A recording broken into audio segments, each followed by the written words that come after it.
Boko Haram. The donation is to help about 7 million people affected by the insurgent group that has killed around 15,000 people. Parents of the Chibok girls are still hopeful that their children will return, even though it has been 2 years since news first broke about the 276 kidnapped girls in northern Nigerian town of Chibok. The parents blame the Nigerian government for failing to bring their girls home. Last month, they broke down in tears as they watched the latest video of their children. I saw our girls, and through their Chibok girls, I recognize some of them because we are in the same area with them. So I recognize them. They are the Chibok girls. The militants abducted 276 schoolgirls from Chibok, pushing the total number of people kidnapped by Boko Haram since 2009 to well over 1,000. When the military jet went past, we heard shots. The Boko Haram fighters said we should stand in front of them as human shields. We refused. Then we started hearing heavy bullets flying around. Then they ran off and left us alone. Then the soldiers came, but they didn't realize in time that we were not the enemies. Some of us started praying and shouting that we're women and children, but some of us were ran over by their trucks. When they stopped, they asked us to gather in one place. They called their men to come and take us away from the forest. And then they went after the Boko Haram fighters.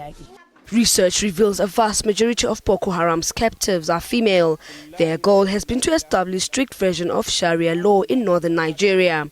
It allows us to really understand, the nature of that kidnap, how it's devastated those families, how it has devastated those communities. I know we feel their pain, and that was one of the things they told me when I was in Chibok on Monday. They said, they sent through me gratitude to all of those people out there in the world who have cried for them, who have cried for their daughters.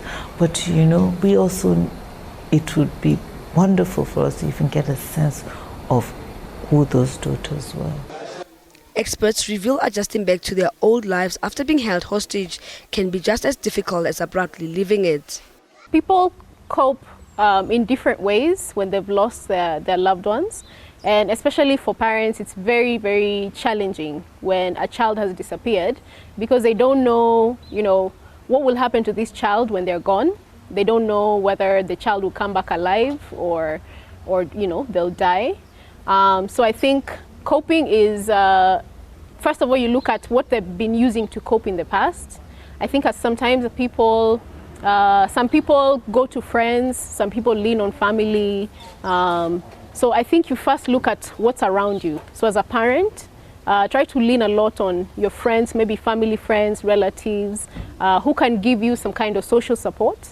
Amnesty International estimates about 2,000 girls and boys have been abducted by Boko Haram since 2014, with many used as sex slaves, fighters, and even suicide bombers.